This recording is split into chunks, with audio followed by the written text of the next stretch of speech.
सभी विद्यार्थी, सिंगर साहब जिनके निर्देशन में कार्यक्रम हो रहा है, देख रेख में, तो स्पोर्ट्स सभी लोगों ने, अभी प्रधानाचार्य जी ने बताया कि जो खेल होते हैं देशों में, खेलों से बड़े बड़े देशों की जो भी उनके जो आपसी वैमनस्य थे वो समाप्त हुए। इसलिए सभी लोगों से, सभी विद्यार्थीगण से और सभी मतलब हर व्यक्ति को खेल को अपने अंदर आत्मसात करना चाहिए। खेल हमारे जीवन का अभिन्न हिस्सा है। हाँ बताओ। हमारे केवल प्राचीन काल से ही नहीं, कई वर्षों से सनातन प्राचीन काल से ऋषियों मुनियों के समय से योग और खेलों को महत्व दिया गया है। गीता में भी योगः कर्मसु कौशलम शब्द का प्रयोग किया गया है। उसका अर्थ है कि योग को हमें अपने जीवन में आत्मसात करना चाहिए, जिससे कि हम अपने कर्म को, अपने काम को, हमें योग से अपने काम को आगे बढ़ाने में सहायता मिलती है।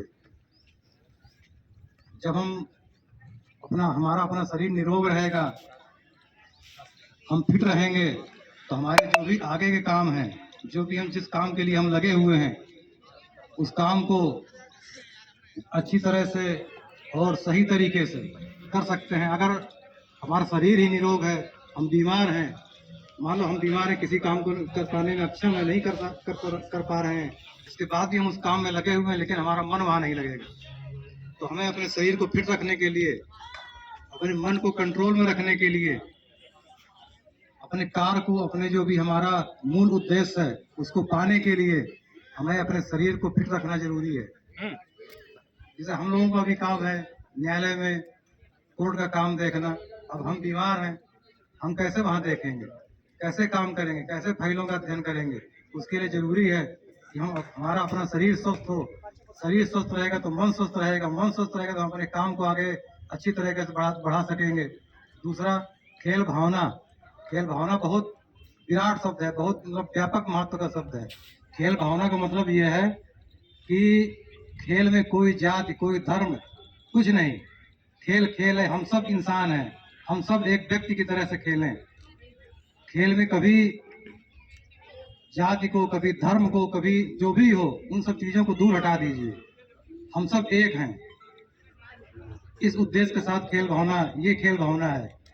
कभी दूसरे को गिराने का प्रयास न करें कि खेल में ईमानदारी होनी चाहिए। हालांकि जीवन में हर चीज में ईमानदारी होनी चाहिए। खेल में जैसे तो किसी भी तरह का द्वेष से, वैमनस्यता से खेल में भाग नहीं लेना चाहिए। हर व्यक्ति को अपने कौशल से, अपनी कर्मठता से जीतने का प्रयास करें। ये नहीं कि दूसरे को बीमारी से हरा करके किसी अन्य तरीके से हम अपने जो है किसी को उसको मतलब विजेता बनने का प्रयास करें। ये सब नहीं, ये खेल भावना के अंतर्गत नहीं आता है। खेल का मतलब है कि हम सब विद्यार्थी हैं, हम सब इंसान हैं, हम सब एक व्यक्ति की तरह हैं, मानव हैं। तो हमें जो है उसी खेल भावना के साथ, किसी के साथ कोई वैमनस्यता नहीं, आपस में, इससे खेल से क्या है कि हम लोगों के अंदर एकजुटता की भावना आती है। तो हम लोग एकजुट होकर के खेलों को अपने जीवन में समावेशित करें।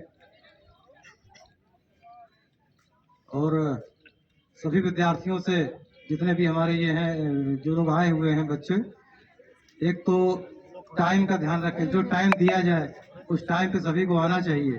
2-4 मिनट इधर उधर हो सकता है, कोई दिक्कत नहीं है उसकी, लेकिन इन सब चीज़ों का, पंक्चुअलिटी का विशेष ध्यान रखना चाहिए सभी को।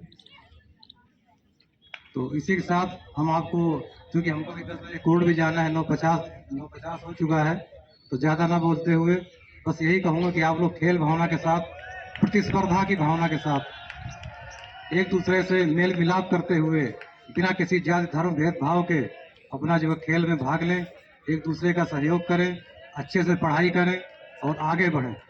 आगे बढ़ने के जरूरी नहीं कि कोई गरीब है, अमीर है, ये ऐसा कुछ नहीं है। जब हम पढ़ते थे तो हमको भी 1,000 रुपये मिलता था महीने का, उसी में हमने पढ़ाई करी है। धीरे धीरे फिर 500 और बढ़ा, 1,500 हो गया। तो ऐसा नहीं है, पढ़ाई में पैसे का कोई वो नहीं है। अगर आप पढ़ना चाहते हैं, इच्छुक हैं, तो आप आगे बढ़ सकते हैं, निकल सकते हैं। तो इसी के साथ हम अपनी वाणी को विराम देते हैं, क्योंकि हमें जाना है, इसके लिए हम थोड़ा सॉरी बोल रहे हैं आप सभी को। धन्यवाद। और सभी को हमको जो यहाँ पर आमंत्रित किया गया, इसके लिए प्राचार्य साहब का बहुत बहुत आभारी हूँ। Thank you.